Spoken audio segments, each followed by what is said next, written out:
ولا جلد بلد ولد جسد رسو جزو نزو عظم له ولا جذب وصف عيب تاب بيت خصم له ولا مقارن له ولا مكاظم له ولا مداني له ولا مضارع له ولا مناظر له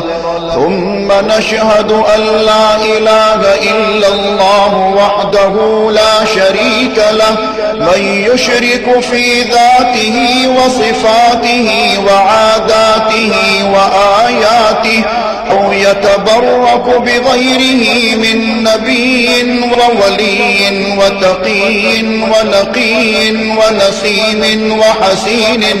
وحسين وجميل وصغير وكبير فعليه الخسران والوبال.